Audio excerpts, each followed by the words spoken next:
سبيل مريح تنهد يا صاحي كي تستريح وبث الدعاء الخفي الصريح يسعك الفضاء الرحيم الفسيح.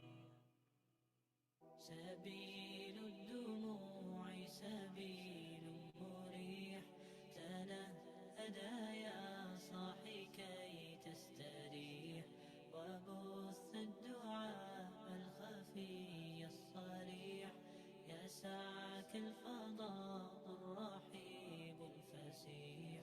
سبيل الدموع سبيل مريح تنهدى يا صاحي كي تستريح وبث الدعاء الخفي الصريح يسعك الفضاء الرحيب الفسيح. فبالله كم تستطب القروح ويبرأ جروح الكسير الجريح وينشط ذاك السقيم العليل وقد كان بالسقم دهرا طريق. تقال العثار العظام به ويغدو الهوى ككبش ذبيح بذكر الإله تطيب الحياة تسر أسارير وجه صبيح تسر أسارير وجه صبيح. سبيل الدموع سبيل مريح تنهدى يا صاحي كي تستريح وبث الدعاء الخفي الصريح يسعك الفضاء الرحيب الفسيح.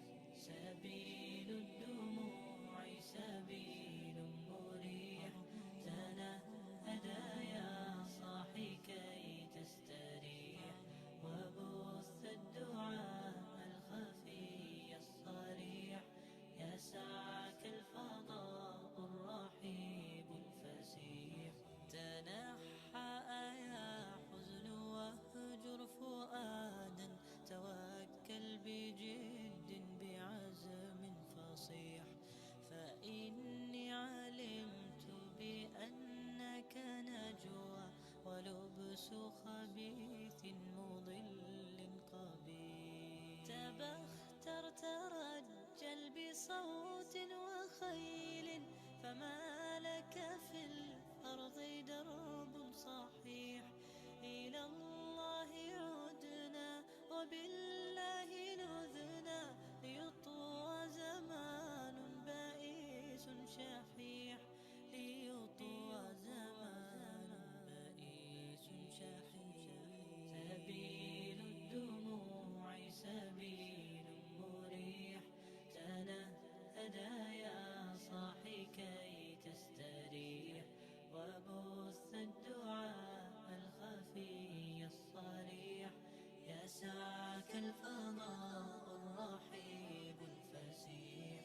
سبيل الدموع سبيل مريح تنهدى يا صاحي كي تستريح وبث الدعاء الخفي الصريح يسعك الفضاء الرحيب الفسيح.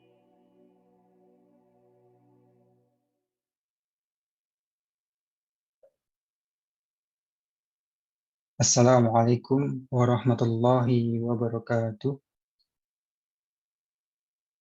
Innal hamdalillah nahmaduhu wa nasta'inuhu wa nastaghfiruh wa na'udzu billahi min syururi anfusina wa min sayyiati a'malina. May yahdihillahu fala mudilla lahu wa may yudlil fala hadiya lahu. Asyhadu an la ilaha illallah wa asyhadu anna Muhammadan 'abduhu wa rasuluh. Amma ba'du. Pada para hadirin, Bapak, Ibu dosen dan tenaga kependidikan di lingkungan jurusan Informatika FTI UII, yang insya Allah dirahmati Allah Subhanahu wa Ta'ala. Alhamdulillah, pada kesempatan pagi hari ini kita dapat berjumpa secara virtual untuk menghadiri kajian Islam Informatika tahun 2021 dengan web series yang masih sama, Bersyukur sebagai Muslim Akademisi, yang pada series yang ke-12 mengakhiri tahun 2021 akan dibawakan tema fikih kontemporer, as-sawabit, dan al-mutaghoyyirat dalam fikih Islam. Yang insya Allah nanti kita akan dibersamai kembali dengan Ustadz Isnan Ansori dari Rumah Fikih Indonesia. Pertama-tama, marilah kita buka kajian pada pagi hari ini dengan bacaan basmalah bersama-sama. Bismillahirrahmanirrahim.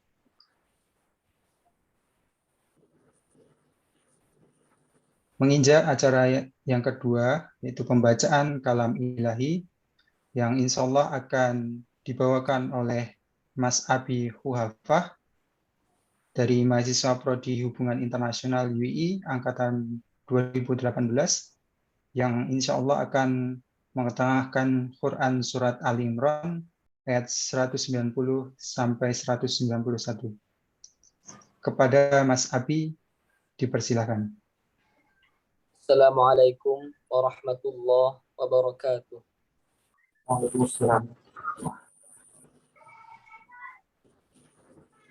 A'udzu billahi minasy syaithanir rajim.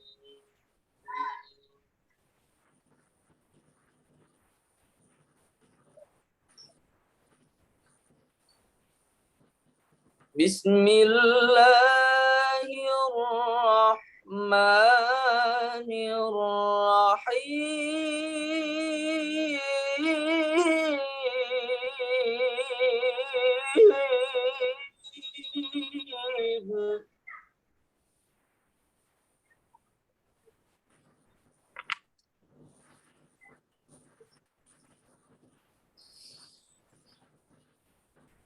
Inna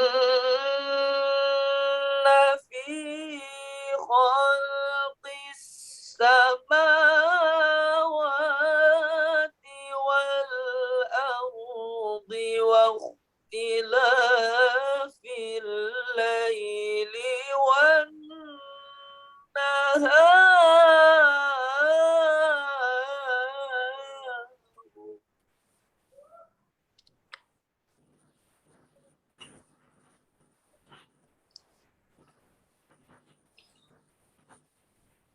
واختلافil laili wan nahari la ayatil li ulil albab.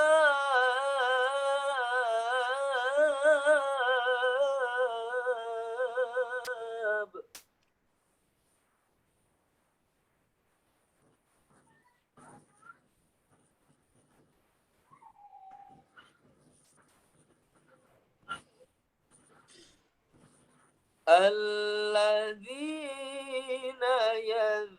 يذكرون الله قياما وقعودا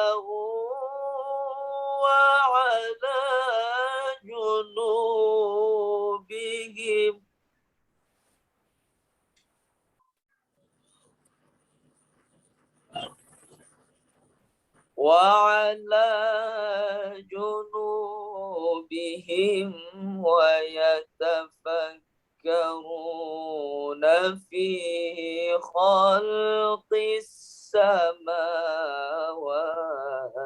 والأرض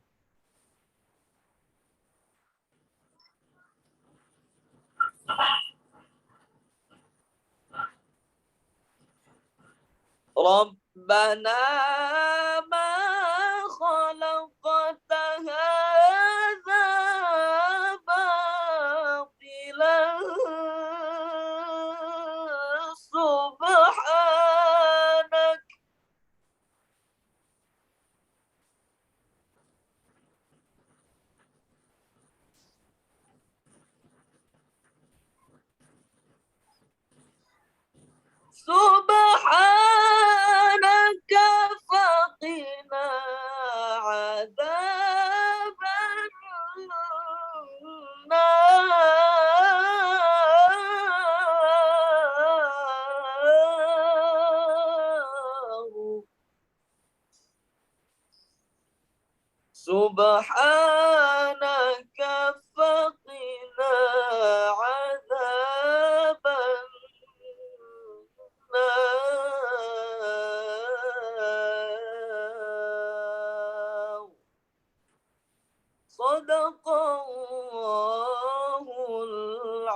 Wassalamualaikum warahmatullahi wabarakatuh. Waalaikumsalam warahmatullahi wabarakatuh. Jazakallah khairan kepada Mas Abi atas lantunan ayat suci Al-Quran. Menginjak acara selanjutnya yaitu materi kajian yang insya Allah kita akan berjumpa kembali dibersamai oleh Ustadz Isnan Ansori, LCMAG dari Rumah Fikih Indonesia, yang insya Allah akan membawakan fikih kontemporer, as-sawabit, dan al-mutaghayyirat dalam fikih Islam. Oke, mari kita sapa terlebih dahulu. Assalamualaikum Ustadz. Waalaikumsalam warahmatullahi wabarakatuh. Ya, insya Allah nanti kita akan menyimak paparan Ustadz dalam kajian pagi hari ini.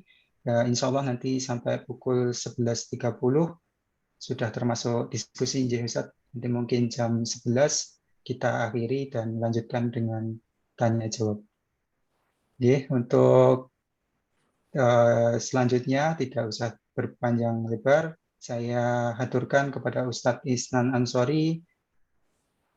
Dipersilakan. Baik, terima kasih kepada Mas Fajar atas waktunya. Suara saya jelas ya, Mas Fajar? Ya, jelas. Bismillahirrahmanirrahim. Assalamualaikum warahmatullahi wabarakatuh. Waalaikumsalam. Alhamdulillahi rabbil alamin. Alhamdulillahilladzi hadana lihada wa ma kunna linahtadiya laula an hadana Allah. Asyhadu an la ilaha illallah wahdahu la syarika lah. Iyyahu na'budu wa iyyahu nasta'in. Wa asyhadu anna Muhammadan 'abduhu wa rasuluh wa safiyuhu wa khaliluhu min khalqihi la nabiyya ba'da al-mab'uts rahmatan lil alamin. Allahumma shalli wa sallim wa barik ala sayyidina Muhammadin wa ala alihi wa sahbihi wa man ihtada bihadihi wa intahaja nahjahu ila yaumiddin, amma ba'd. Rabbi shrah li sadri wa yassir li amri wahlul 'uqdatam min lisani yafqahu qawli. Allahumma 'allimna ma yanfa'una wanfa'na bima 'allamtana warzuqna ilman yanfa'una ya rabbal alamin.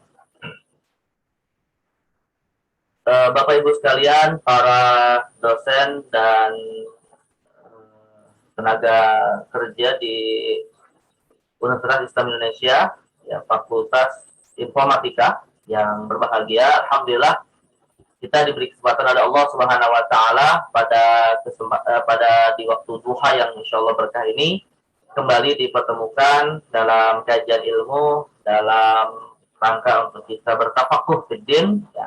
Dan ini alhamdulillah pertemuan yang kedua ya, Fajar ya. Alhamdulillah bersama dengan para dosen di Jurusan Informatika UII Yogyakarta. Dan mudah-mudahan apa yang kita insya Allah bahas, yang akan kita lalui dalam waktu-waktu ke depan dalam kajian virtual dan daring ini akan bernilai ibadah di sisi Allah Subhanahu wa taala, dan tentunya juga bisa menambah wawasan kita semua insya Allah dalam memahami agama kita.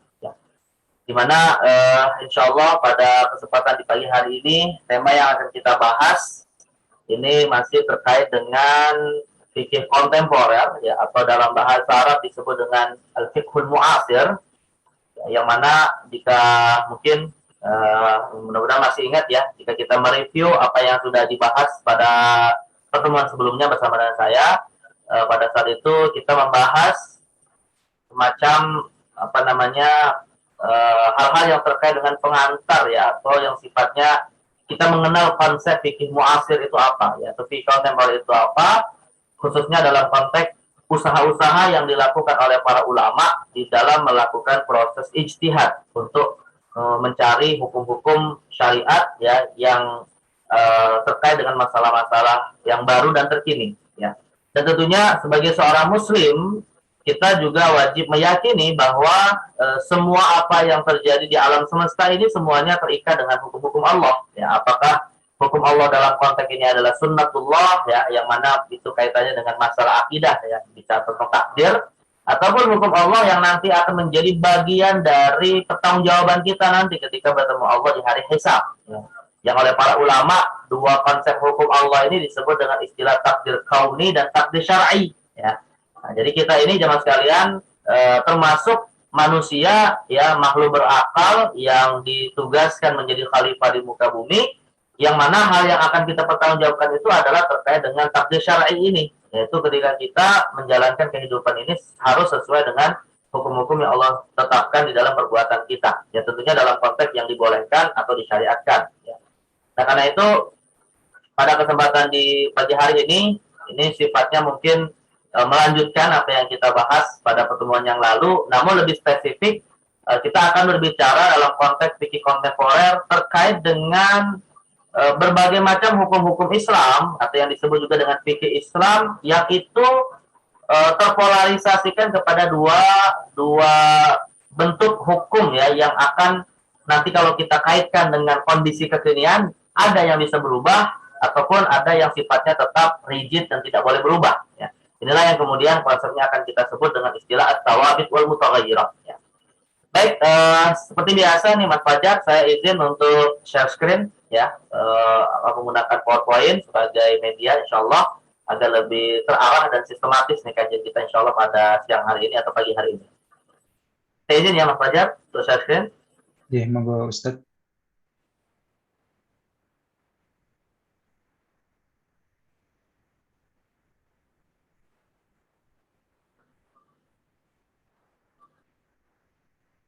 Sudah tampil atau belum? Belum Ustaz. Oke, baik. Sudah tampil? Sudah. Baik. Nah, jadi pembahasan tentang at-tawabit wal mutaghayyirat, ya, dalam fikih Islam ini sebenarnya secara konsep, ya, secara teori ini masih menjadi bagian dari kajian ilmu yang disebut dengan usul fikih, gitu ya.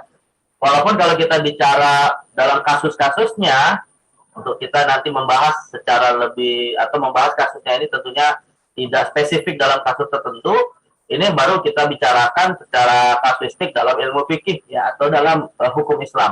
Tetapi kalau kita bicara konsep at-tawabit wal mutaghayyirat, maka ini atau konsep tentang perubahan hukum, ya, di dalam Islam karena mengikuti perkembangan zaman dan tempat. Nah, maka ini secara teoritis menjadi bagian dari ilmu yang disebut usul fikih, ya, atau ilmu jurisprudensi hukum Islam, ya.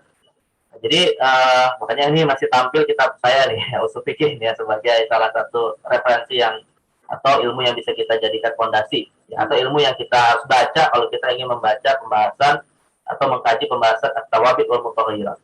Nah, namun secara sistematis, ya, paling tidak dua hal saja yang akan saya bahas pada kesempatan pagi hari ini terkait dengan kajian tema kita, yaitu definisi, ya, yang pertama ada definisi dan legitimasi, ya, dari at-tawabit dan al-mutaghayyirat dalam hukum Islam. Sebenarnya konsep at-tawabit wal mutaghayyirat itu apa sih, ya, kalau dikaitkan dengan hukum Islam? Nah, tentunya di sini kita harus mencari makna terminologisnya, ya. Lalu kemudian apa dasar legitimasi kenapa kok ada yang namanya konsep at-tawabit dan mutaghayyirat dalam hukum Islam? Baik, kemudian yang kedua, nah ini yang sifatnya teknis, ya, yang sifatnya lebih bagaimana kita memahami konsep ini di dalam hukum Islam, yaitu kaidah-kaidah terkait dengan at-tawabit dan al-mutaghayyirat di dalam hukum Islam. Nah, terkait dengan definisi dan legitimasi dari at-tawabit dan al-mutaghayyirat dalam hukum Islam, maka secara definisi, ya, sebagaimana kita memahami beragam term, ya, di dalam kajian-kajian ilmu tentunya kita harus memahami secara dua definisi, ya. Definisi yang pertama ada definisi etimologis, definisi secara lughatan, istilahnya definisi secara bahasa, dan definisi secara terminologis, ya, atau secara istilahan, ya, atau definisi yang sudah menjadi satu istilah yang baku dalam suatu disiplin ilmu, ya. Nah, kalau secara bahasa istilah tawabit ini kita mulai dulu dari memaknai atau memahami istilah tawabit. Maka secara bahasa seperti disebutkan dalam berbagai macam kamus-kamus bahasa Arab, ya, seperti kitab kamus Al-Mu'jam Al-Wasit atau kitab kamus kamus Lisanul Arab itu Mandur misalnya, ya. Nah, maka didefinisikan oleh para ahli bahasa Arab bahwa tawabit itu jamak dari tabit, ya. Dan definisinya secara bahasa ma yadumu wa yarsahu wa yathbutu ghairu qabilin litahawuli aw taghayyur, ya. Jadi yang namanya thawabit itu sesuatu yang tetap, ya. Maknanya adalah sesuatu yang tetap, sesuatu yang ma yadumu, sesuatu yang tetap, wa yarsah, sesuatu yang pokok, ya. Dan dia ghairu qabil litahawul aw taghayyur, serta tidak bisa menerima perubahan atau tidak memungkinkan untuk menerima perubahan, ya.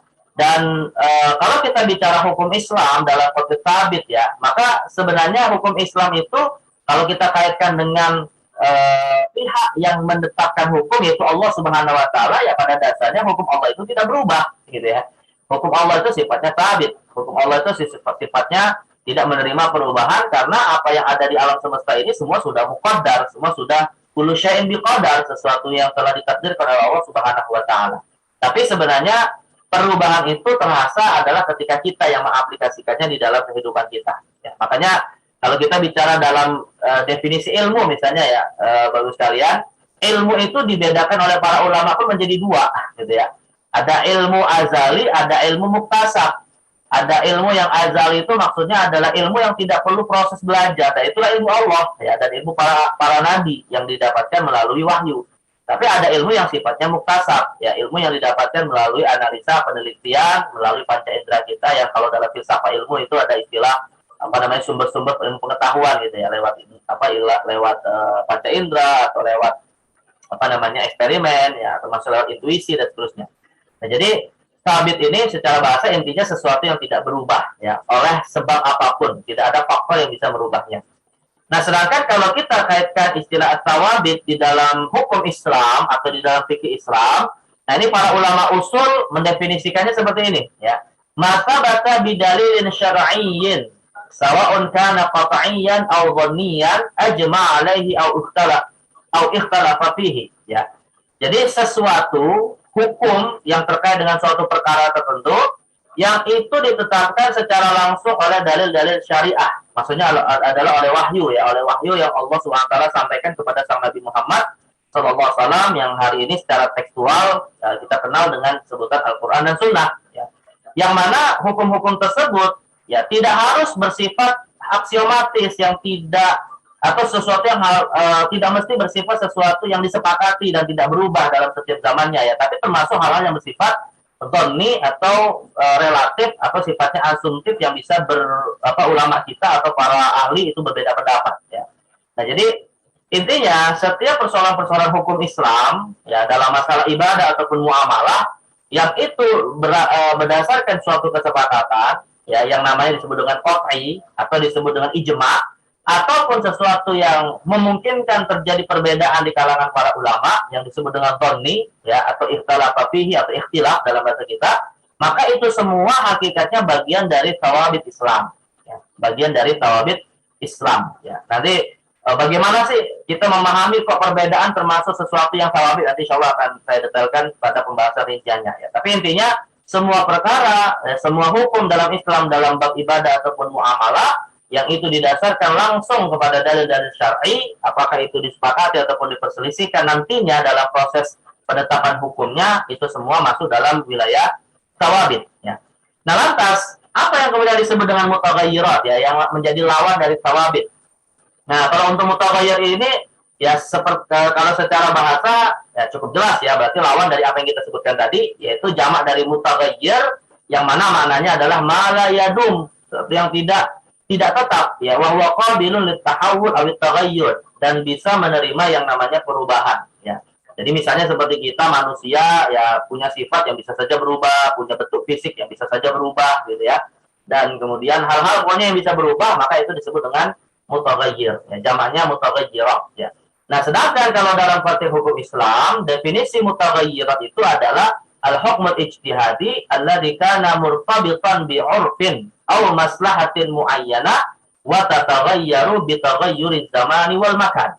Ya, jadi al-mutaghayyir itu adalah hukum-hukum yang didasarkan kepada ijtihad, ya, atau perkara-perkara hukum yang didasarkan kepada ijtihad yang sifatnya asumtif, ya, bersifat relatif sama seperti yang diperselisihkan juga. Hanya saja perkara yang berdasarkan ijtihad ini tadi terkait dengan suatu tradisi atau budaya atau kemaslahatan yang dapat berubah dengan adanya perubahan masa dan tempat.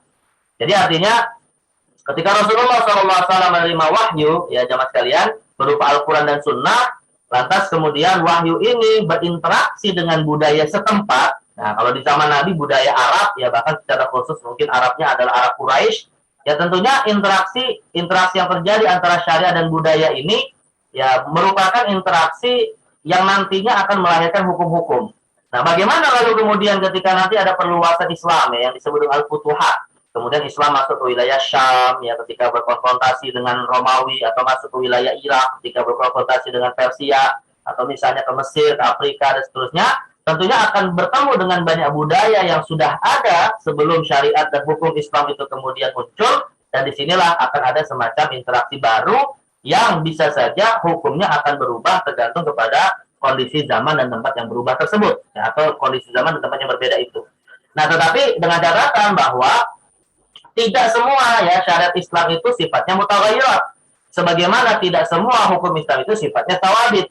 Nah, disinilah seorang muslim harus bisa memilah mana sih hukum-hukum Islam yang sifatnya tawabit dan mana hukum-hukum Islam yang sifatnya mutaghayyirat. Nah, dalam konteks inilah ya tema kita yaitu fikih kontemporer sebenarnya sangat relevan sekali untuk kita bisa mengetahui ya dalam masa-masa kita ini yang tentunya banyak sekali konstruk sosial ya ataupun banyak sekali misalnya persoalan ekonomi ataupun persoalan-persoalan yang terkait dengan kehidupan manusia yang berbeda jauh dengan masa Nabi SAW ya. Artinya potensi yang adanya mutaghayyirat itu sangat besar dibandingkan tawabit gitu ya. Potensi kita harus bisa mengetahui hukum itu sesuai dengan kondisi zaman ya di hari yang mana hari ini kita berbeda zaman dengan zaman Nabi itu tentunya sangat besar sekali daripada kalau kita bicara dalam konteks yang sifatnya hanya tawabit ya. Walaupun tawabit ini memang menjadi fondasi beragama, tetapi juga agar agama ini tidak diamalkan ya dengan pengamalan yang kaku, yang rigid ya, pengamalan yang kemudian malah membuat Islam ini seakan agama kuno yang tidak bisa berinteraksi dengan zaman. Nah, disinilah seorang muslim harus bisa memilah mana yang wilayahnya mutaghayyirat, mana yang wilayahnya tawabit ya. Agar ya tadi kalau dikatakan misalnya apa tadi tagline-nya tadi apa Mas Fajar yang tadi di player itu bersyukur apa tadi?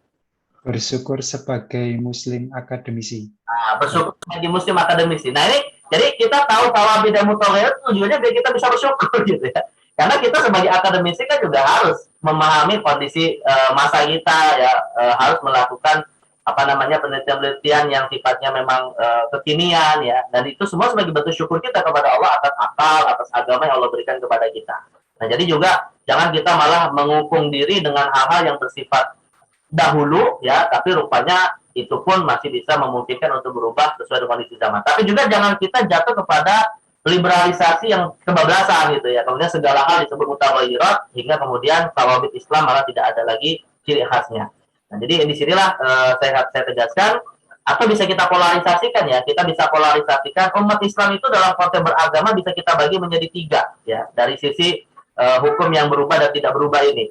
Ada yang memiliki sikap terlalu kaku ya, menganggap semua ajaran Islam itu adalah tetap dan harus sesuai dengan apa yang ada di masa Nabi gitu ya. Nah, ini juga termasuk sikap beragama yang kurang tepat. Atau sebaliknya, lawannya gitu ya, yaitu terlalu liberal, terlalu bebas, dan akhirnya Islam ini tidak lagi menjadi suatu agama yang bisa mengatur kehidupan manusia, tapi malah budaya lah yang mengatur agama untuk kemudian agama bisa tunduk kepada budaya setempat. Nah, ini juga tidak benar.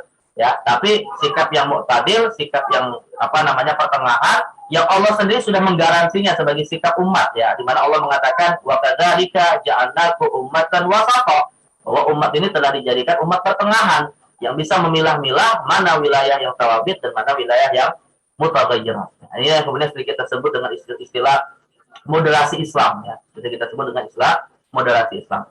Baik. Nah, sekarang legitimasinya apa sih? Kenapa kok di dalam Islam ada konsep tawabit dan ada konsep mutaghayyirat ya di dalam hukum-hukumnya?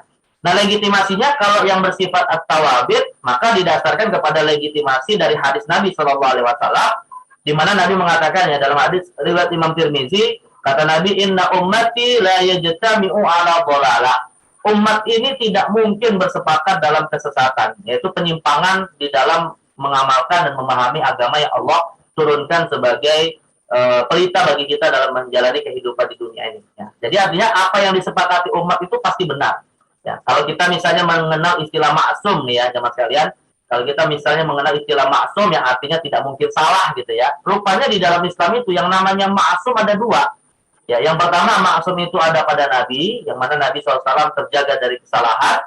Dan yang kedua, ya maksum itu ada pada kesepakatan umat. Makanya ketika kita bicara dalam konteks umat ini, ya disinilah seorang Muslim tidak boleh menyelisih apa yang menjadi kesepakatan umat. Karena apa yang datang dari umat itu adalah sesuatu yang pasti benar. Ya.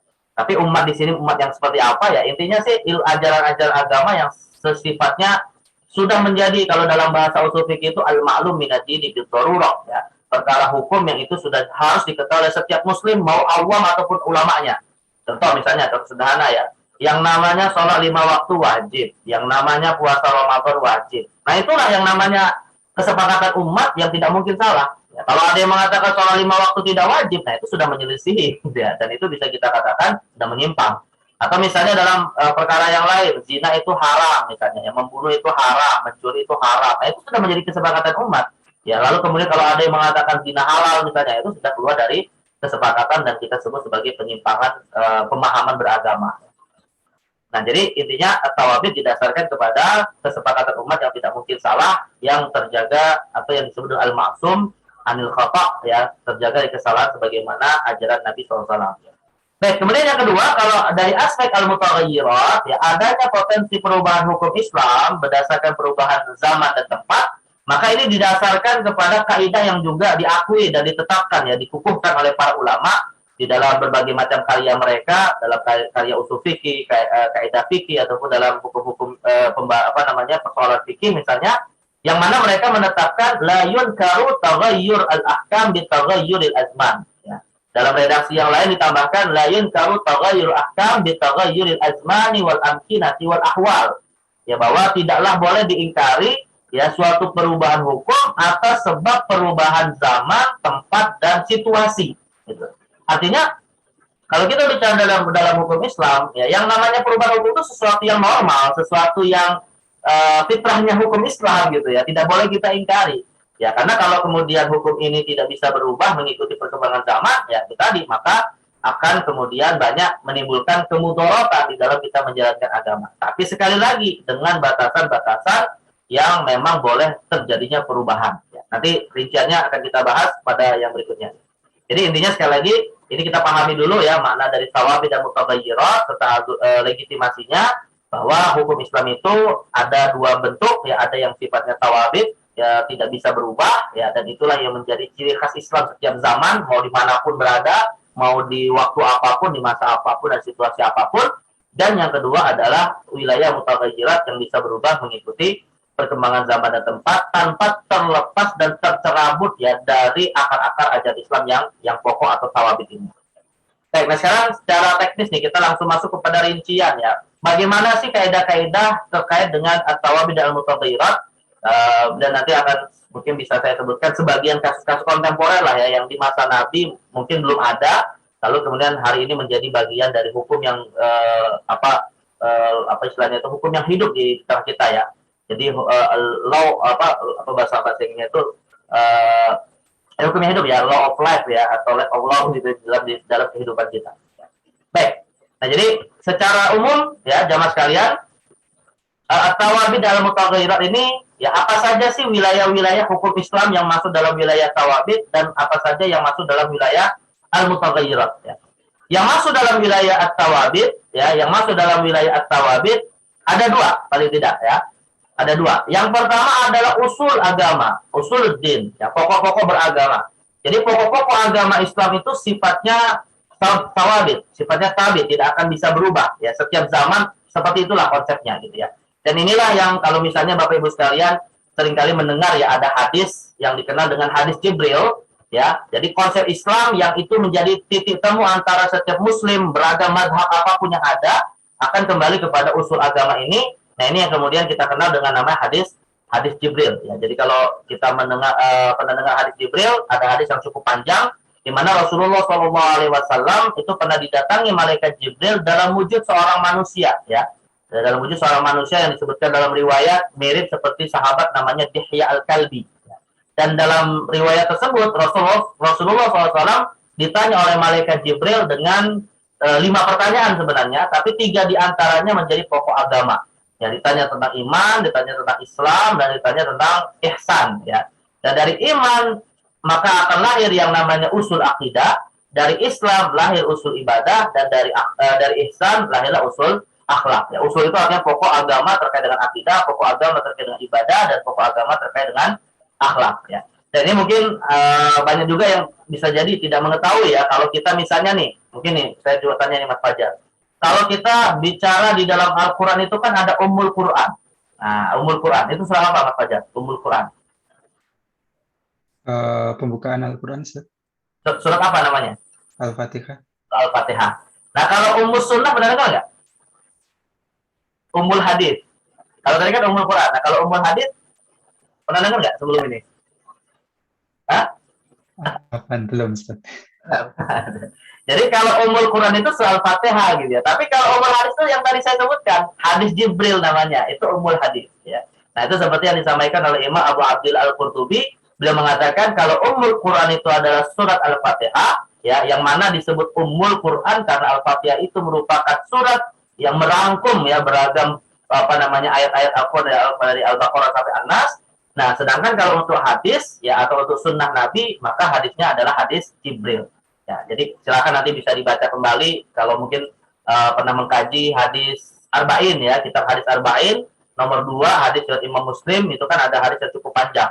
Ya, di mana Umar bin Khattab radhiyallahu bercerita bainama nahnu julusun inda Rasulillah ittala alaina rajulun syadidu bayadit thiyabi syadidu sawadi sya'ri la yura alaihi atharu safari wa la ya'rifuhu minna ahadun hatta idza jalasa atau hatta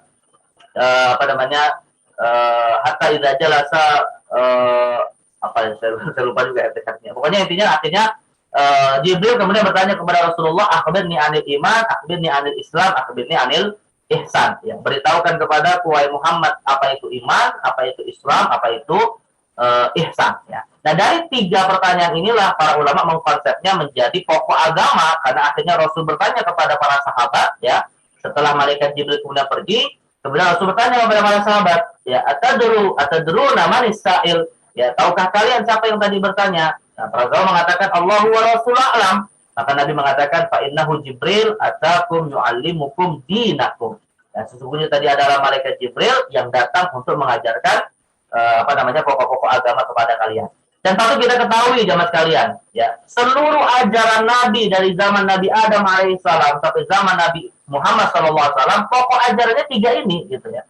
Jadi Nabi Adam sampai Nabi Muhammad itu ya wilayah akidah, ibadah dan akhlak ini merupakan titik temu ajaran para nabi yang disebut dalam Al-Qur'an dengan firman Allah la nufarriqu baina ahadin min rusulih. Yang kita tidak boleh membeda-bedakan antara para nabi. Tapi tentu nanti dalam rinciannya ya, dalam rincian akidah, ibadah dan akhlaknya ini bisa saja ada sedikit perbedaan, khususnya dalam bab ibadah ya, khususnya dalam bab ibadah yang mana tentu dalam konteks ajaran para nabi sebelum Nabi Muhammad, cara sholatnya akan berbeda dengan cara sholat Nabi Muhammad misalnya ya. Tapi sekali lagi pada wilayah 3 inilah wilayah tawabit yang tidak boleh kita katakan Islam berubah dalam konteks ini.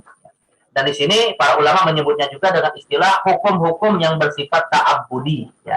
Nah, hukum-hukum yang bersifat ta'abbudi itu Bapak sekalian adalah hukum-hukum yang kita tidak usah mempertanyakan sebenarnya ya.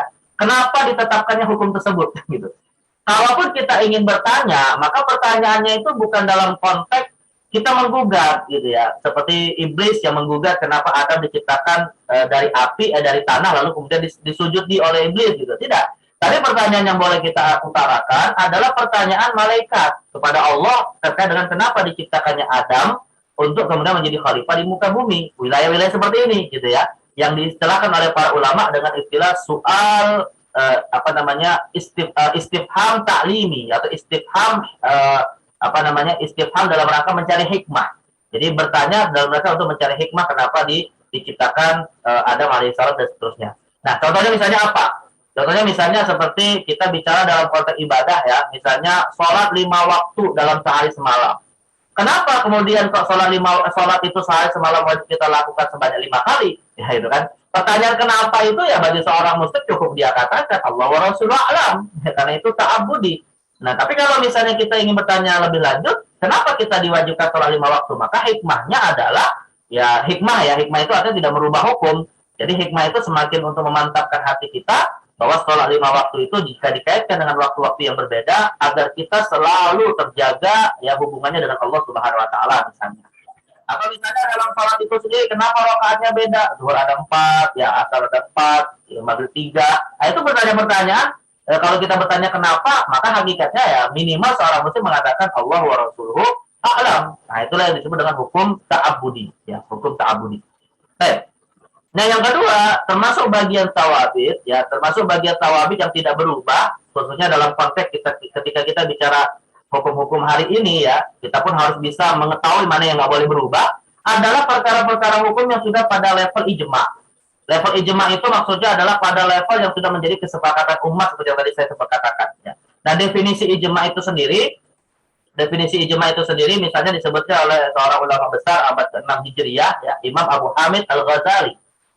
Dalam kitabnya Al-Mustasfa min Ilmi Usul, beliau mendefinisikan ijma sebagai ittifaqu ummati Muhammadin sallallahu alaihi wasallam khassatan ala amrin minal umuri diniyah. Ya, jadi kesepakatan seluruh umat Muhammad yang mana itu terkait dengan perkara-perkara agama, ya. Nah, jadi hal-hal yang sudah menjadi perkara yang sifatnya aksiomatis, ya, hal-hal yang sudah disepakati oleh umat Islam dari zaman ke zaman, ini merupakan suatu hukum tabit yang tidak boleh kemudian kita rubah dengan perubahan zaman dan tempat yang ada.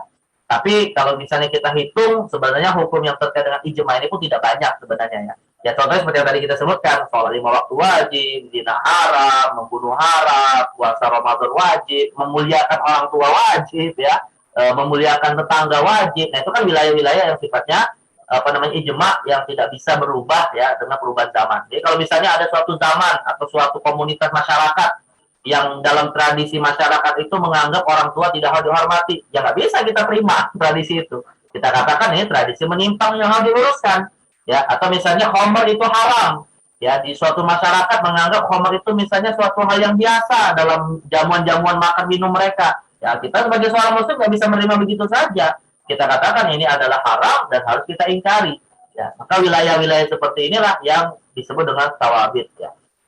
Baik. Nah, secara rinci tawabit juga diklasifikasikan oleh para ulama menjadi 4. Ya, ada 4 bentuk ijma. Yang pertama ada yang namanya ijma sharih. Ijma sharih itu artinya kesepakatan yang dihasilkan lewat musyawarah secara langsung, gitu ya.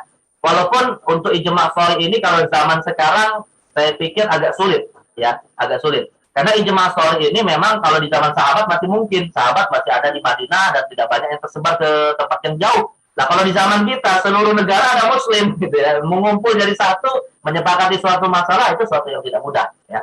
Tapi alhamdulillah sih hari ini kita memiliki lah organisasi-organisasi Islam internasional, ya, yang biasanya mengadakan muktamar untuk kemudian mencari solusi atas beragam persoalan kekinian.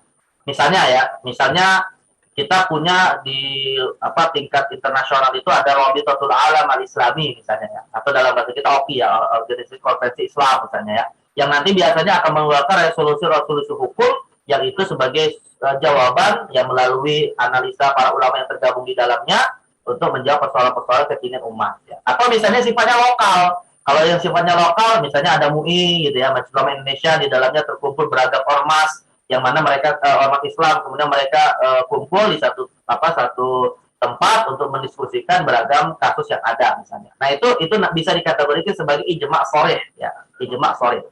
Jadi ijma sharih itu adalah kesepakatan yang sifatnya eksplisit, memang datang dari suatu musyawarah yang dilakukan oleh wakil-wakil umat ini yang diwakili oleh para ulama.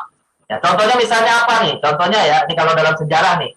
Contoh dalam sejarah misalnya pembukuan Al-Qur'an, ya, di masa Khalifah Abu Bakar As-Siddiq. Nah, saat itu kan di zaman Rasul belum ada itu Al-Qur'an dikumpulkan dalam satu mushaf, ya. Masih tersebar dalam berbagai macam media-media penulisan mushaf Al-Qur'an. Akhirnya di zaman Abu Bakar dikumpulkan karena saat itu banyak para penghafal Quran yang meninggal dalam perang misalnya. Lalu kemudian diambil kebijakan untuk menjaga Al-Qur'an, ya, dari kekhawatiran hilangnya hafalan para hufaz ini tadi. Atau di masa Khalifah Utsman bin Affan ya, karena di zaman Rasulullah SAW bacaan Al-Quran itu diberikan keringanan untuk kabilah-kabilah yang berbeda membaca sesuai dengan lahjah mereka. Akhirnya di zaman Utsman, karena ini menimbulkan polemik terkait dengan perseteruan bacaan Al-Quran, akhirnya diputuskanlah bacaan dan tulisannya disatukan ya, yang akhirnya kita kenal dengan nama Rasam Utsmani. Nah itu semua adalah persoalan kontemporer ya pada masa saat itu tentunya, yang di masa Nabi belum ada. Tapi kemudian solusinya bisa ditemukan lewat kesepakatan yang sifatnya eksplisit dengan musyawarah langsung dilakukan oleh penguasa muslim saat itu ya, bersama dengan para ulama setempat. Nah, jadi ini namanya disebut dengan ijma' sharih. Ya. Nah, kemudian ada juga yang namanya ijma' sukuti ya. Kalau ijma' sukuti ini kesepakatan yang sifatnya implisit. Jadi tidak harus melalui musyawarah. Ya, definisinya sih sederhananya begini. Ada seorang ulama misalnya berijtihad secara pribadi. Ya, setelah beristihad secara pribadi untuk menjawab suatu masalah, kemudian rupanya pendapatnya ini tidak ada yang mengingkari dari ulama yang lain. Nah, jadi meskipun tidak datang musyawarah di situ, maka ini sudah seakan-akan menjadi kesepakatan. Ya. Sukut itu artinya didiamkan, berarti menunjukkan ulama yang mendiamkan ridho dengan ijtihad atau hasil putusan hukum yang ditetapkan oleh satu ulama ini tadi. Ya. Nah, itu juga bagian dari tawabit ya, yang tidak boleh kita kemudian menyelisihinya. Kemudian ada juga yang namanya ijma' istiqra'i. Ya. Nah, ini contohnya, contoh kesepakatan implisit nih ya. Ini contoh fikih aja untuk biar lebih mengetahui apa kasusnya. Misalnya adalah para ulama secara implisit ya bersepakat bahwa wanita haid itu wajib qada puasa dan tidak wajib qada sholat, gitu ya. Nah, itu sebenarnya kita tidak temukan adanya musyawarah khusus. Nanti para sahabat berkumpul menetapkan ini, tidak. Tapi secara implisit kesepakatan ini muncul begitu saja, tanpa ada pengingkaran satupun dari umat ini. Baik, kemudian ijma' istiqra'i ya. Nah, kalau ijma' istiqra'i ini artinya kesepakatan yang dihasilkan lewat analisa terhadap beragam fatwa dan referensi-referensi kitab-kitab yang ditulis oleh para ulama setiap zaman ya.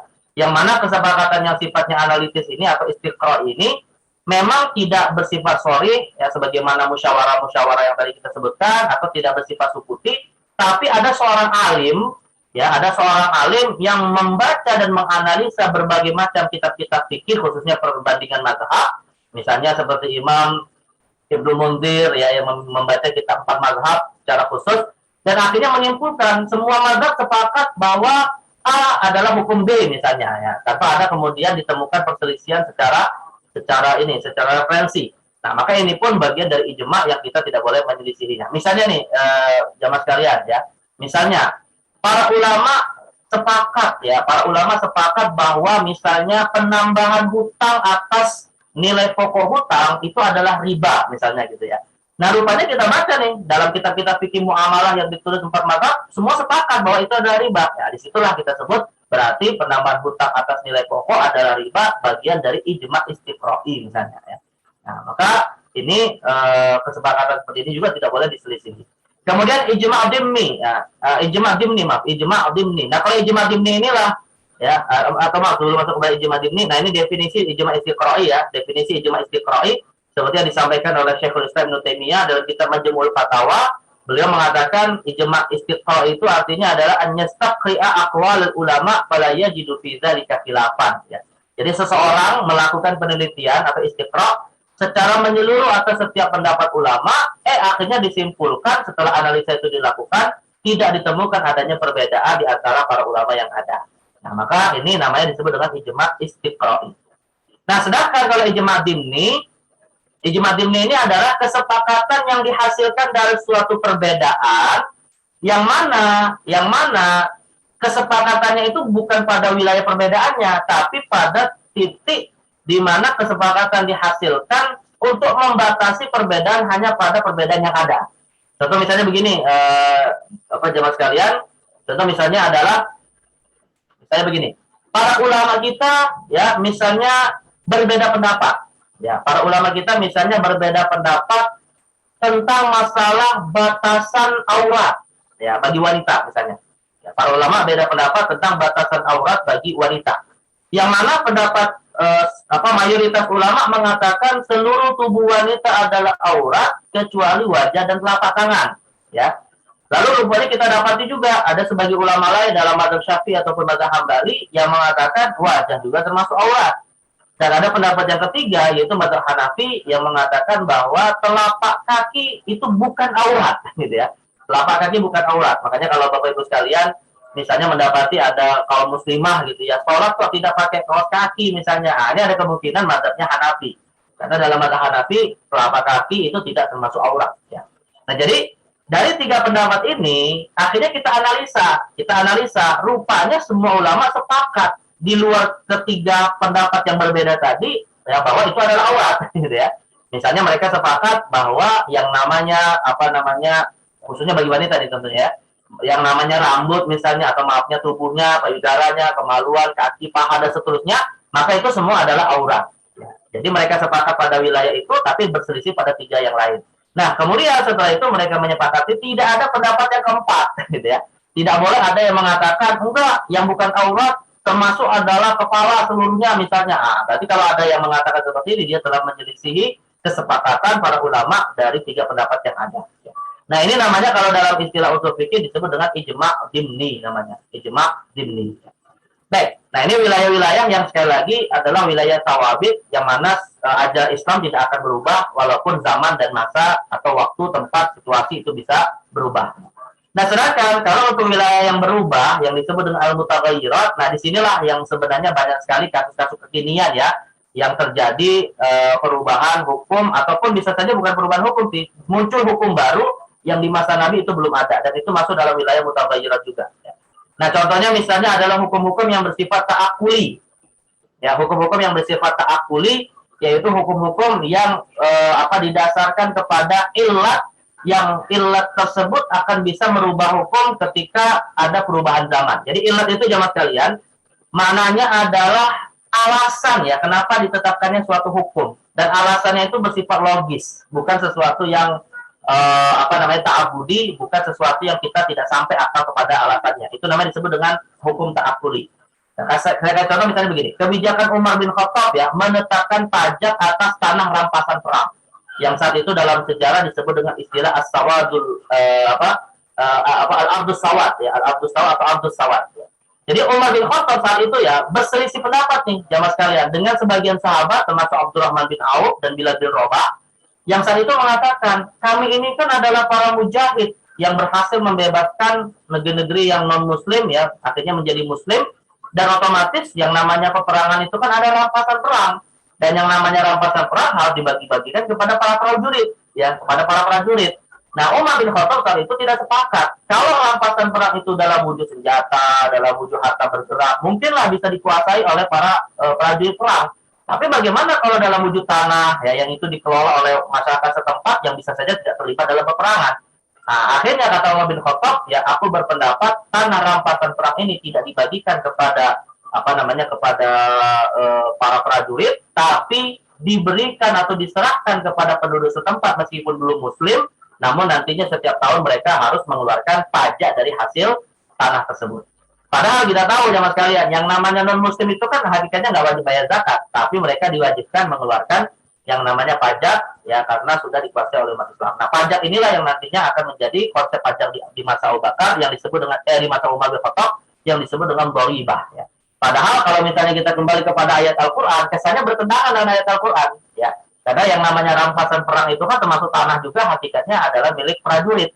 Tapi rupanya Umar melihat ada alasan kenapa rampasan perang itu dibedakan ya, yang mana dibolehkan untuk menjadi milik prajurit dan mana yang tidak.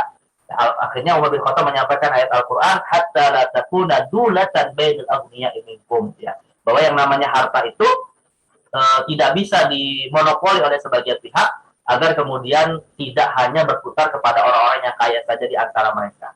Nah, jadi Umar melihat jangka panjang bahwa tanah ini akan menjadi milik generasi yang lama yang itu harus kemudian tidak dikuasai oleh sebagian pihak. Nah, ini namanya disebut dengan hukum ta'akuli ya, namanya hukum ta'akuli. Baik, kemudian yang kedua adalah kias atas masalah baru ya, kias atas masalah baru. Nah, ini contohnya misalnya adalah dalam bab zakat mal dan zakat fitrah ya. Nah, misalnya dalam bab zakat mal itu di zaman Rasul ya tidak ada yang namanya zakat atas uang kertas gitu ya. Nah, dan uang kertas itu kan baru ditemukan ya beberapa abad belakangan gitu ya. Karena saat itu ini komoditas yang menjadi nilai tukar itu kan menggunakan emas perak ya. Dan pada abad ke-7 Hijriah itu mulai menggunakan tembaga yang disebut dengan fulus ya. Tapi barulah beberapa abad setelahnya ya pada abad ke-10 Hijriah dan seterusnya, nah itu ditemukan yang namanya uang kertas. Nah, jadi apakah kemudian uang kertas ini wajib dizakati pada di masa Nabi tidak ada? Ya inilah lalu kemudian dilakukan proses ijtihad dengan pendekatan kias.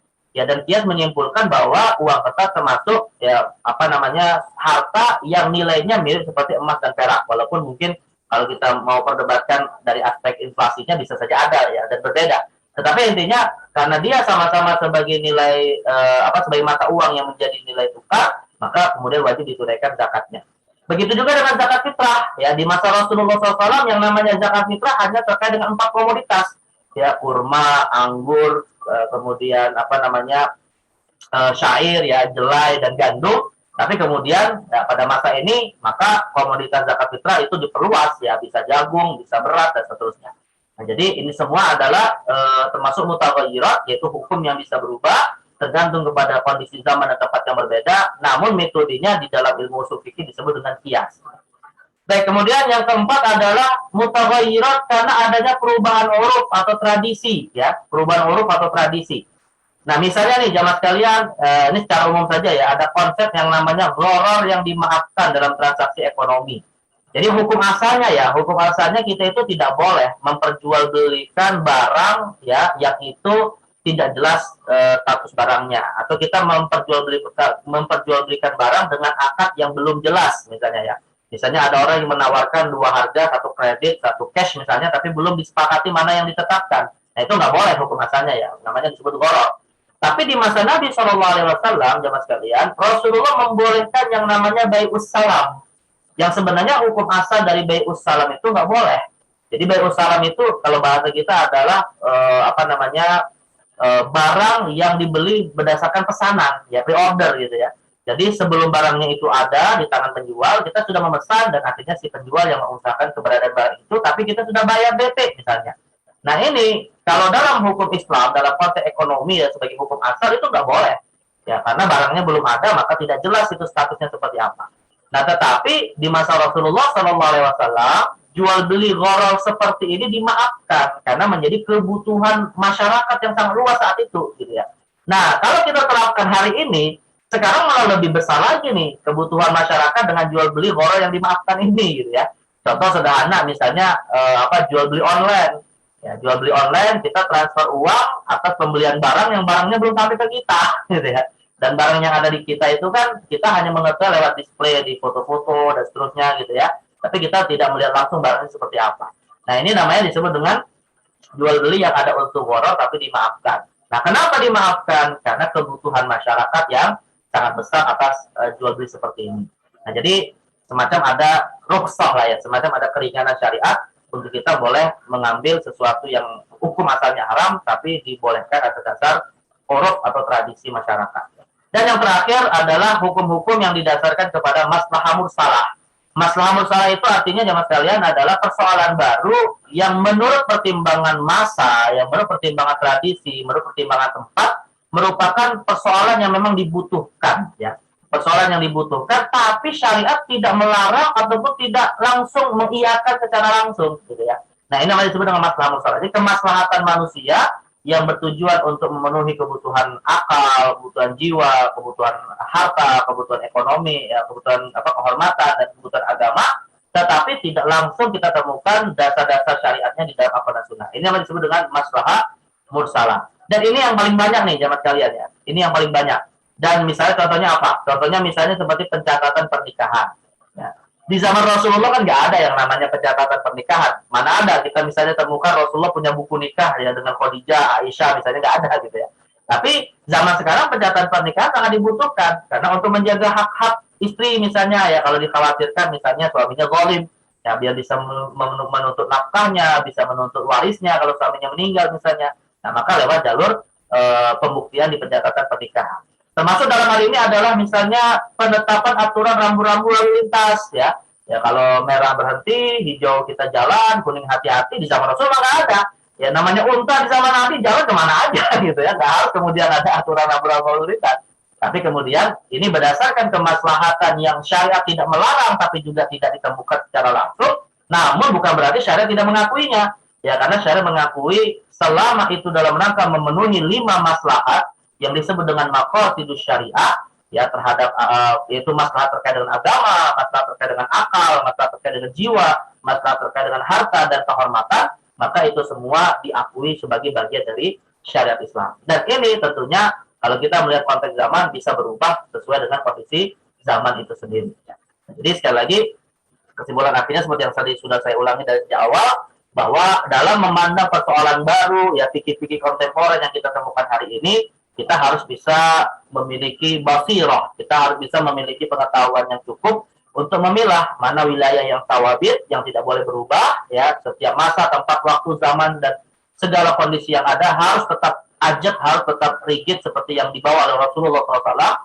Tapi di sisi yang lain kita pun harus terbuka wawasan untuk bisa menilai dan bisa mengetahui mana hal-hal yang mungkin untuk berubah dan menyesuaikan dengan kondisi zaman dan tempat. Ya. Dan ini semua dalam rangka untuk kita bisa mengimplementasikan hukum Islam sebagai hukum yang salihun likulli zamanin wa makan, ya hukum yang selalu bisa berinteraksi dengan tempat dan waktu kapanpun itu ada sampai nantinya hari kiamat Allah tetapkan. Baik, jemaah sekalian yang dimuliakan Allah Subhanahu wa taala, mungkin ini yang bisa saya sampaikan ya terkait dengan pembahasan kita fikih kontemporer seputar at-tawhid dan mutaghayyirat. Mudah-mudahan bisa dipahami dengan baik ya, dan mungkin kalau masih ada waktu bisa kita diskusikan untuk untuk pendadaran lebih luas ya. Assalamualaikum warahmatullahi wabarakatuh. Waalaikumsalam warahmatullahi wabarakatuh. Jazakallah Ustaz Isnan atas paparan materinya. Untuk agenda selanjutnya yaitu diskusi tanya jawab. Monggo bagi Bapak dan Ibu apabila ada hal yang ingin ditanyakan ataupun dikonfirmasi kepada Ustadz, kami persilakan. Apabila ada yang ingin bertanya secara langsung, bisa menggunakan raise hand terlebih dahulu.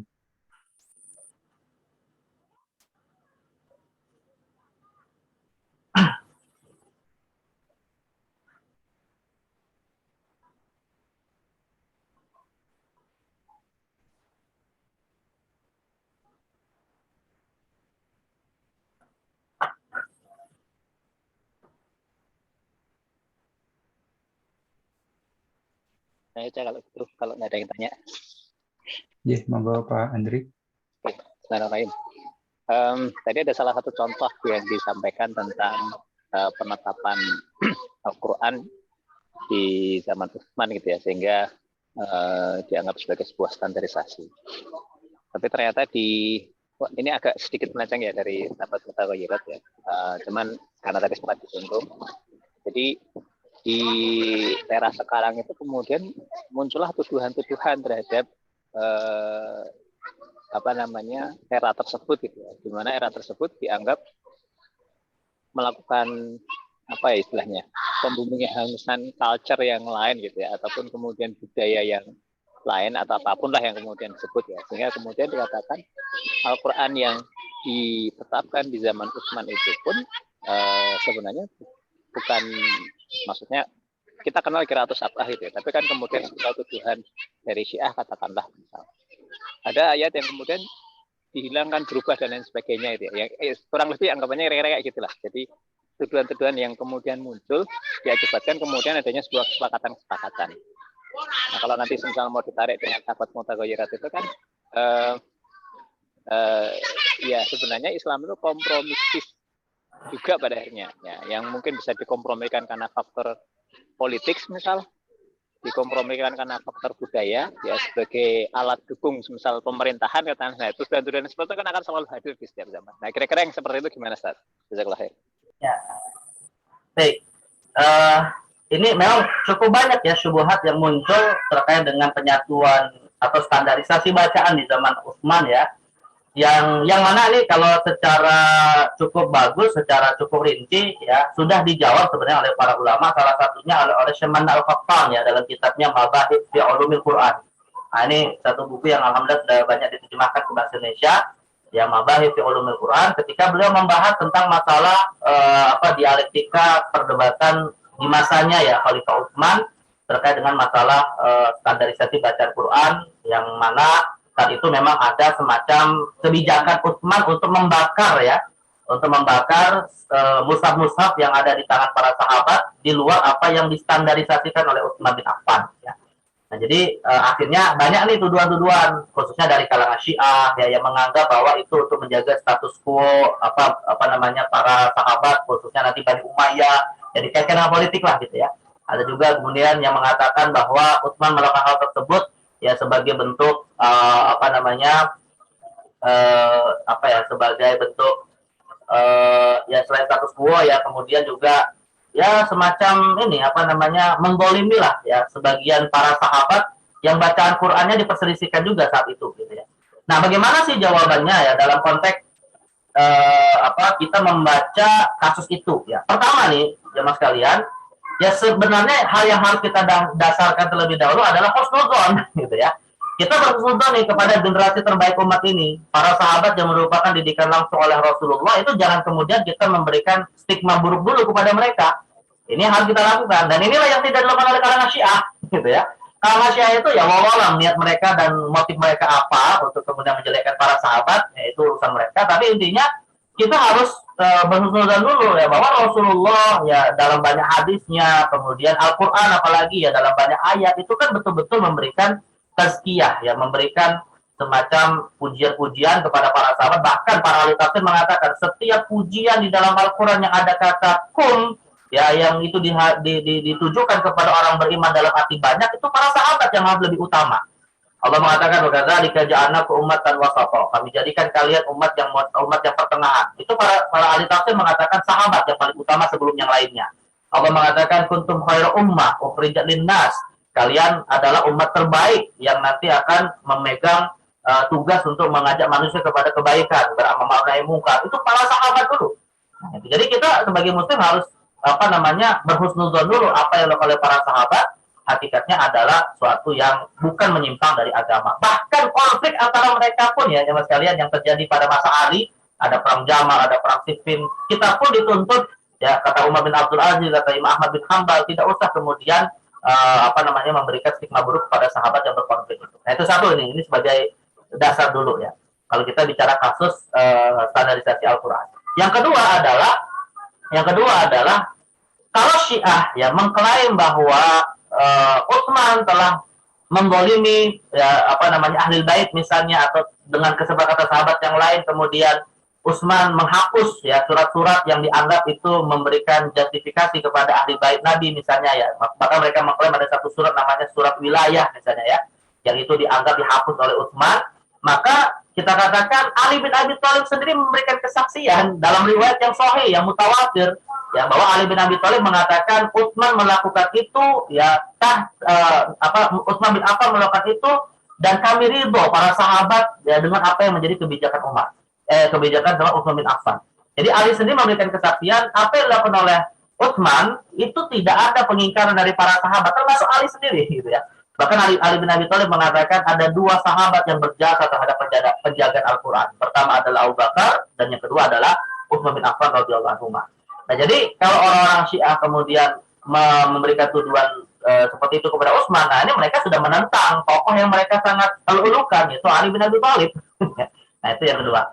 Kemudian yang ketiga, yang dilakukan Utsman bin Affan itu jamaah sekalian sebenarnya dalam rangka untuk ya mengambil maslahat yang lebih besar ya, atau menghindari mudarat yang lebih besar. Mengambil maslahat yang lebih besar atau menghindari mudarat yang lebih besar dari dua mudarat ya. Jadi karena begini jemaah sekalian, ini kalau kita baca lebih rinci dalam suatu hadis Rasulullah SAW itu kan menginformasikan unzila alayya sab'atu ahruf, diturunkan kepadaku 7 huruf Al-Quran yang nanti ditafsirkan oleh banyak ulama maksudnya 7 lahjah, yaitu 7 lisan kabilah Arab yang berbeda-beda ya. Nah, rupanya kata Syekh Manna Al-Qattan, penurunan 7 bacaan Al-Quran, bukan 7 qiraat ya, ini saya tegaskan beda antara 7 lahja dengan 7 qiraat. Kalau qiraat nanti lain lagi ya. Jadi 7 lahja ini maksudnya adalah 7 cara baca Quran yang disesuaikan dengan lisan kabilah yang berbeda. Ada lisan Quraisy, ada lisan Hutail, ada lisan Khuza'ah dan seterusnya. Nah, itu berbeda. Yang saat itu kata Syekh Mana Al-Qattan dalam rangka memberikan rukhsah, memberikan kemudahan untuk orang-orang yang berbeda lisan ini membaca Al-Qur'an. Ya. Tapi rupanya Utsman bin Affan membuat kebijakan hanya diambil satu lahjah saja, namanya lahjah Quraisy, ya, sebagai standarisasi bacaan. Kenapa? Untuk bisa menghindari polemik yang bahkan sampai saling mengkafirkan saat itu di antara para sahabat dan tabi'in karena perbedaan lahjah itu tadi. Nah, maka dalam hal ini kata Syekh Mana Al-Qattan, hakikatnya Utsman sedang menghindar Utsman sedang membuang rukhsah untuk mengambil rukhsah yang lain gitu ya. Jadi turunnya Al-Qur'an dengan bacaan yang beragam itu sebagai rukhsah, keringanan. Tapi keringanan itu kemudian malah menimbulkan polemik, dihindarilah keringanan tersebut dengan mengganti hanya dalam satu bacaan saja, ya dalam satu bacaan yang itu pun dengan tujuan untuk yang lebih besar agar tidak muncul polemik saling menyalahkan gara-gara bacaan Al-Qur'an. Nah, jadi karena itulah kalau kita misalnya baca dalam banyak hadis Rasul diturunkan kepada 7 huruf, yang tersisa hari ini tinggal 1 huruf, ya. Tinggal 1 huruf, yang 1 huruf ini saja qiraatnya sampai 14. Ya, bayangkan kalau 7-7-nya kemudian tetap diriwayatkan, bisa sampai banyak puluhan qiraat gitu ya. Nah, jadi sekali lagi itu pun tujuannya untuk memudahkan. Nah, kesimpulan akhirnya sih kalau menurut saya adalah argumentasi yang paling kuat kalau kita bicara tentang sahabat dengan dinamika perkembangan zaman saat itu, apakah terkait dengan politik, atau terkait dengan penjagaan pokok-pokok syariat, seorang muslim harus berhusnuzon terlebih dahulu, ya, sebelum memberikan penilaian-penilaian apapun, ya. Dan kita tidak boleh menstigma buruk kepada para sahabat sebagai generasi yang dijaga oleh Allah Subhanahu Wa Taala, dan mereka lah, ya, didikan Rasulullah yang utama, yang bahkan kalau Nabi Isa punya hawari, maka para sahabatlah hawari Rasulullah Sallallahu Alaihi Wasallam. Mungkin seperti itu, Pak ya. Allah besar. Sudah clear nggih Pak Andri? Insya Allah. Ini ada japri ke saya, Ustaz. Mohon maaf, anonim mintanya. Terkait contoh rambu-rambu lalu lintas dan semacamnya, apakah itu juga termasuk dalam hukum Islam? Selama ini saya mengira kalau fikih itu mencakup hukum ibadah dan muamalah yang berhubungan dengan Quran dan Sunnah. Ternyata aturan lalu lintas pun bisa dikategorikan sebagai fikih kontemporer. Monggo Ustaz. Ya, jawabannya iya, dan yakinilah iya, ya, biar kita tidak jadi sekuler. Karena setiap hukum, semua yang ada di alam semesta ini ada hukumnya, ya. Dan makanya tadi saya katakan di awal, kaidah yang harus menjadi keyakinan seorang muslim, ma min amrin illa wa fihi hukmullah ta'ala. Tidaklah suatu perkara yang muncul di tengah manusia kecuali semua terikat dengan hukum Allah. Masalah kita tahu atau tidak hukumnya itu urusan lain lagi gitu ya. Tinggal prosesnya bagaimana kita tahu. Tapi intinya setiap apa yang ada di alam semesta ini, sekalipun tidak secara tekstual ada di dalam Al-Quran, maka hakikatnya itu bagian dari hukum Islam juga. Ya, karena Al-Quran bukan hanya menjelaskan hukum termasuk sunnah secara tekstual saja, tapi juga dengan isyarat-isyarat yang nantinya kemudian para ulama lah yang kemudian membumikannya lewat ijtihad mereka. Nah, misalnya begini, satu contoh kasus tadi ya, pengaturan rambu-rambu lalu lintas. Ya. Nah, rambu-rambu lalu lintas itu kan pertanyaan besarnya begini, kebijakan pemerintah, ya, kebijakan penguasa mewajibkan masyarakat untuk taat rambu-rambu lalu lintas. Nah, pertanyaannya begini, tujuannya apa? Coba saya tanya ke Mas Fajar, tujuannya apa aturan rambu lalu lintas itu dibuat? Untuk biar pada taat, maksudnya tidak semrawut. Nah, tertib ya, biar tertib kan? Yeah. Nah, ketertiban itu tujuan utamanya apa? Ya, selain tertib tujuan utamanya apa? Biar bisa ada pedoman, ada pedomannya, ada tandanya gitu. Nah, maksudnya gini. Selamat Ustadz. Keselamatan ya. Nah, itu maksudnya gitu ya. Supaya aman. Nah, itu ada Pak Andi tuh. Supaya aman ya.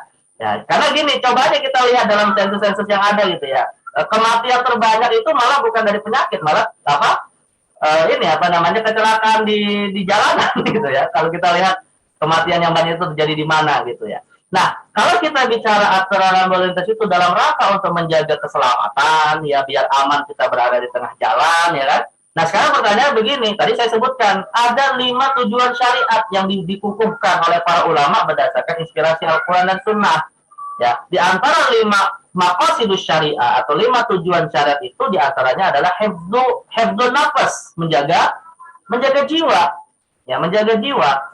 Nah, maka kalau misalnya nih ada yang bertanya, apa dalil kita wajib mentaati rambu-rambu lalu lintas? Kita katakan Allah berfirman, wala taqtulu anfusakum, dan janganlah kamu bunuh dirimu sendiri, gitu ya. Dan juga dalam ayat yang lain Allah katakan, wala tulqu biaidikum ila tahlukah, dan janganlah kamu jatuhkan dirimu ke dalam kebinasaan. Itu ayat untuk kita mewajibkan taat rambu lalu lintas. Nah, itu kalau kita ingin katakan sebagai teksnya, gitu ya. Tapi kok mungkin ada pertanyaan lagi, kok bisa ayat itu dipakai? Kan di zaman Nabi nggak ada rambu lalu lintas, gitu ya. Ya kita katakan lewat ijtihad untuk menyatukan, untuk membumikan. Nah, bagaimana cara mengikatnya? Bahwa ayat ini salah satu dasar bahwa Islam hukum-hukumnya bertujuan untuk menjaga jiwa. Dan setiap kebijakan, setiap kesepakatan, ya setiap hukum-hukum baru atau setiap aturan baru yang muncul dalam rangka menjaga jiwa selama tidak bertentangan dengan hukum yang lebih tinggi, ya artinya tidak bertentangan dengan maslahat yang lebih tinggi, maka itu termasuk bagian dari syariat Islam.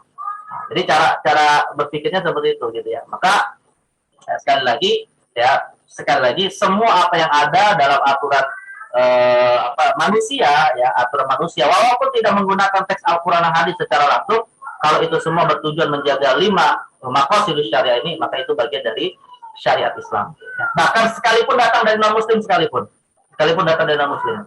Makanya para sahabat ya saat itu tidak alergi untuk mengadopsi perkara-perkara baru yang mereka temukan ketika berkonfrontasi dengan dua superpower saat itu, yaitu Romawi dan Persia. Ya, mereka mengambil hal-hal yang baik ya dari dua negara itu, tapi kemudian ya tentunya tidak mengambil hal-hal yang bertentangan dengan syariat. Nah, mungkin begini ya penjelasannya. Allah. Iya, ini ada Ustaz. Bagaimana kita berpegang teguh di dalam menjalani hidup bermuamalah dan ibadah di antara orang-orang sekulerisme dan kapitalisme. Apakah setiap hukum muamalah disandarkan ke usul fikih atau bagaimana? Karena keterbatasan ilmu kita, apakah ketika ditanya sama orang-orang itu kita lebih baik diam atau bagaimana gitu? Ya, pertama gini, Allah mengatakan dalam Al-Quran, wala tahinu wala tahzanu wa antumul a'launa in kuntum mu'minin. Ya. Pertama, kita jangan merasa rendah diri, jangan merasa kita a priori, jangan merasa kita ini orang yang kuno gitu ya, jangan merasa kita ini sebagai seorang Muslim yang bahasa anak-anak Malaysia itu kuper gitu ya, kurang pergaulan. Enggak, kita sebagai Muslim ya dengan kondisi kita Muslim yang taat menjalankan syariat itu kita tampakkan sebagai suatu izzah, kita tampakkan itu sebagai suatu harga diri yang harus kita jaga. Nggak usah kita merasa rendah diri dengan keislaman kita, karena Allah sendiri mengatakan wala tahinu wala tahzanu wa antumul a'launa in kuntum mu'minin. Dan janganlah kamu merasa rendah diri dan merasa jatuh ya, padahal engkau adalah orang-orang yang tinggi kata Allah jika engkau beriman. Itu dulu yang pertama kita ya, dan ini perlu latihan ya, perlu aktualisasi yang sifatnya continue gitu ya. Itu satu. Dan yang kedua adalah ya tentunya kita pun dalam menjawab persoalan-persoalan terkait dengan agama yang seringkali mungkin sifatnya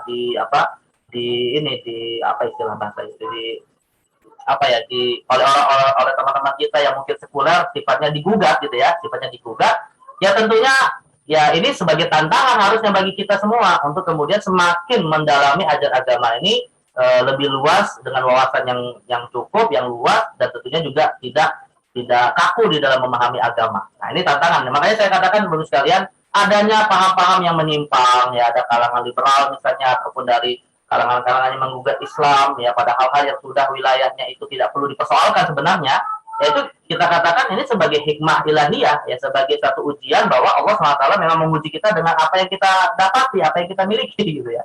Dan jadi maka tantangan bagi kita ya, dan dengan tantangan itu kita beribadah kepada Allah dengan mengerahkan daya upaya pikiran kita. ya. Karena para ulama juga saat itu atau para sahabat di masa Nabi SAW dan setelah Nabi wafat juga bertemu dengan orang-orang yang menyimpang agamanya, mereka berdiskusi panjang dengan mereka gitu ya. Dan itu semua bagian dari kehidupan yang tidak bisa kita hindari. Nah, jadi yang kedua juga ini kita jadikan sebagai tantangan dan juga untuk menguji sejauh mana keimanan dan keislaman kita ketika kita membela agama ini dan hukum-hukumnya. Dan yang ketiga ya tentunya ya kalau kita punya teman-teman seperti ini ya juga jangan terlalu kita jauh dari para ulama, jangan kita jauh dari cendekiawan muslim yang masih lurus beragamanya untuk kita mendapatkan banyak wawasan, untuk kita banyak mendapatkan energi baru untuk bisa menjawab tantangan-tantangan yang ada dalam gugatan-gugatan teman-teman kita yang sekuler ini ya. Maka ini pun kita harus penuhi dengan cara interaksi kita yang luas ya. Kalau kita temannya sama semua sekuler, kita akan bisa terbawa arus mereka. Maka kita perbanyak teman-teman kita yang bisa saling bersinergi untuk bisa menguatkan keyakinan agama kita ini ya. Dan yang keempat dan yang paling penting adalah ya memohon kepada Allah Subhanahu wa taala. Memohon kepada Allah untuk mengistiqomahkan hati kita di dalam Islam ya. Karena dalam satu hadis riwayat Abdullah bin Mas'ud pernah berkata, Rasulullah SAW itu hampir jarang meninggalkan satu doa, yaitu ya muqallibal qulub tsabbit qalbi ala dinik. Wahai Tuhanku, yaitu Allah yang membolak-balik hati manusia, tetapkanlah hati ini di dalam agamamu. Jadi kita pun tidak bisa hanya berpangku kepada akal kita, tidak bisa hanya berpangku kepada wawasan kita, tapi juga harus kita menjadikan Allah sebagai Allahus Somad, yang mana kita meminta kepadanya untuk ditetapkan keimanan dan keislaman kita, untuk bisa juga menjawab berbagai macam dan tanda kutip gugatan dan serangan-serangan dari saudara muslim kita sendiri gitu ya, tapi sekuler gitu. Nah kalau serangannya dari non muslim ya kita masih kuat lah. Nah ini serangannya malah dari sesama muslim yang ragu dengan agamanya gitu ya. Nah di sini kita pun harus memohon kepada Allah dan sekaligus berdoakan mereka mendapatkan hidayah ya. Nah, mungkin seperti itu. Allah besar.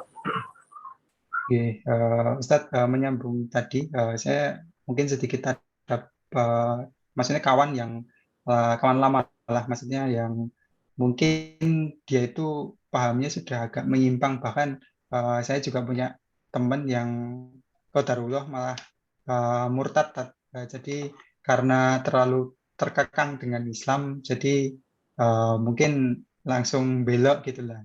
Nah ini kita sebagai ya mungkin masih kenal ya, apakah kita batasannya itu seperti apa ya, menjaga jarak dengan dia itu dalam bermuamalahnya itu seperti apa nih?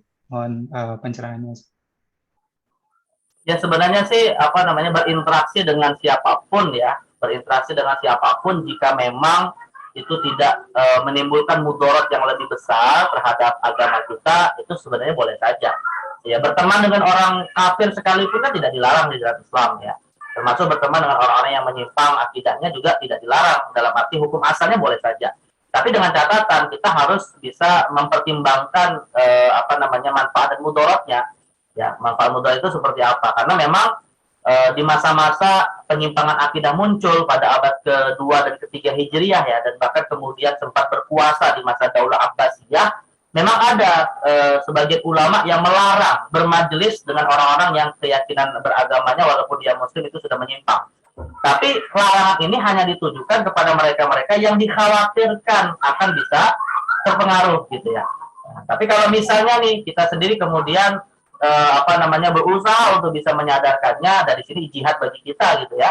Ya maka ya kita perluas wawasan kita tambah keilmuan kita, dan silakan saja kita berinteraksi dengan mereka semampu yang bisa kita lakukan. Nah, makanya tadi saya katakan berteman dengan teman-teman yang non muslim ataupun berteman dengan teman-teman yang menyimpang bahkan kemudian murtad, ya tetap harus juga diimbangi dengan kita punya bekal berteman dengan orang-orang yang memberi kita ilmu lain gitu ya, yang memberi kita kekuatan ilmu yang baru, kekuatan memoritas ilmu kita sendiri. Jangan sampai malah kita tertarik kepada teman-teman kita yang menyimpang, malah semakin jauh dari teman-teman kita yang masih baik gitu ya.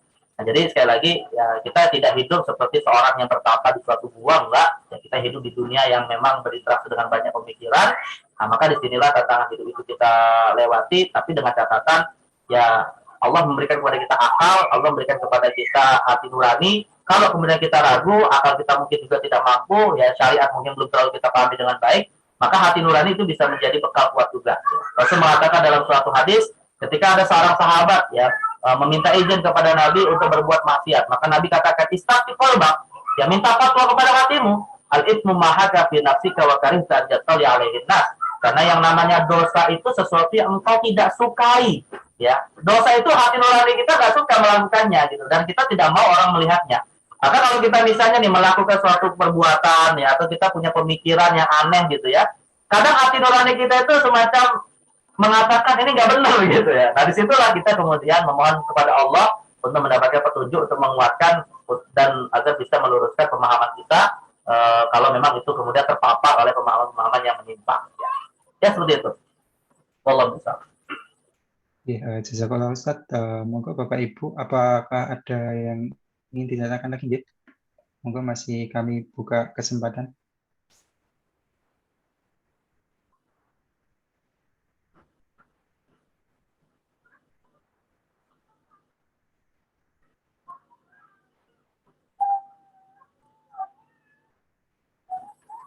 Di chat nggak ada? Sudah habis, Ustaz. Di Japri saya juga sudah habis. Nampaknya sudah tidak ada pertanyaan, Ustadz. Kami mohon pada Ustadz untuk menutup kajian dengan doa, Ustadz. Dipersilakan. Baik, kita berharap mudah-mudahan Allah Subhanahu Wa Taala yang melalui kaji ilmu ini tentunya mencurahkan rahmat di tempat kita masing-masing dan menjadikan ilmu ini ilmu yang bermanfaat sekaligus ya sebagai tambahan wawasan bagi kita dalam menghadapi berbagai macam pemikiran yang baru dan budaya yang baru agar tetap kita bisa mengaktualisasikan keislaman yang menjadi nikmat terbesar yang Allah berikan kepada kita agar bisa kemudian kita mewarnai hal-hal yang baru itu dengan hidayah Islam ini lebih baik lagi. Mudah-mudahan Allah Ta'ala memberikan kepada kita karena ilmu yang bermanfaat. A'udzubillahi minasyaitonirrajim. Bismillahirrahmanirrahim. Alhamdulillah wassalatu wassalamu ala Rasulillah wa ala alihi washabihi wa mawala. Hamdan na'imin hamdan syakir hamdan yuafi ni'ama wa yakafi mazida ya rabbana lakal hamdu kama yanbaghi li jalali wajhikal karim wa 'azimi sultanik. Allahumma a'inna ala dzikrika wa syukrika wa husni ibadatik. Allahumma 'allimna ma yanfa'una wanfa'na bima 'allamtana warzuqna ilman yanfa'una ya rabbal alamin. Allahumma ya muqallibal qulub tsabbit qulubana ala dinik, tsabbit qulubana ala ta'atik, tsabbit qulubana ala tamassuki bi millati nabiyyika Muhammadin sallallahu alaihi wasallam. Allahumma aslih lana dinana alladhi wa ismatu amrina wa aslih lana dunyana allati fiha ma'ashuna wa aslih lana akhiratana allati ilaiha ma'aduna waj'al al-hayata ziyadatan lana fi kulli khair waj'al al-mauta rahatan lana min kulli syarr. Rabbana zalamna anfusana wa illam taghfir lana wa tarhamna lanakunanna minal khasirin. Rabbana atina fid dunya hasanah wa fil akhirati hasanah wa qina adzabannar. Wa sallallahu alaihi wasallam Muhammadin nabiyil ummi wa ala alihi washabihi wa baraka wa sallam walhamdulillahi rabbil alamin. Jazakallah Ustaz atas doa penutup kajian pada pagi hari ini. Mari kita tutup kajian pada pagi hari ini dengan doa kafaratul majlis. Subhanakallahumma wa bihamdika asyhadu an la ilaha illa anta astaghfiruka wa atubu ilaik. Akhiru da'wana alhamdulillah. Assalamualaikum warahmatullahi wabarakatuh.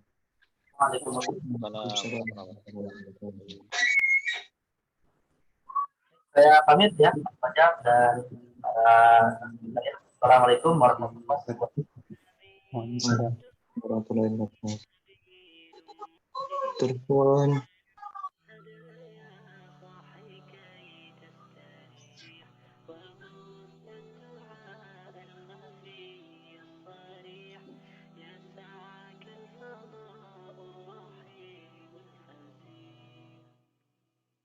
سبيل الدموع سبيل مريح تنهدى يا صاحي كي تستريح وبث الدعاء الخفي الصريح يسعك الفضاء الرحيب الفسيح سبيل الدموع سبيل مريح تنهدى يا صاحي كي تستريح وبث الدعاء الخفي الصريح يسعك الفضاء الرحيب الفسيح فبالله كم تستطب القروح ويبرأ جروح الكسير الجريح الصوت ذاك السقيم العليل،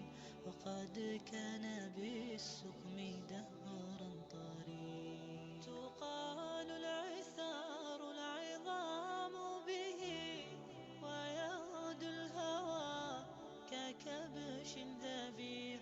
بذكر الإله تطيب الحياة، تسر أسارير وجه صبيح، تسر أسارير وجه صبيح. سبيل الدموع سبيل مريح، تنهدى يا صاحي كي تستريح، وبث الدعاء الخفي الصريح، يسعك الفضاء الرحيب الفسيح. سبيل الدموع سبيل مريح، تنهدى يا صاحي كي تستريح، وبث الدعاء الخفي الصريح، يسعك الفضاء الرحيب الفسيح.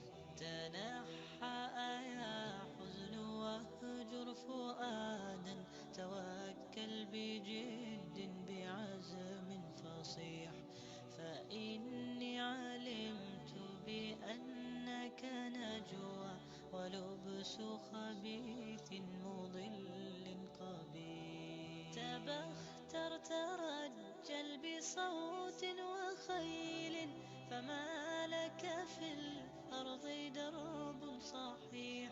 إلى الله عدنا وبالله نذنا، ليطوى زمان بائس شحيح، ليطوى زمان بائس شحيح. سبيل الدموع سبيل مريح، تنهدى يا صاحي كي تستريح، وبث الدعاء الخفي الصريح، يسعك الفضاء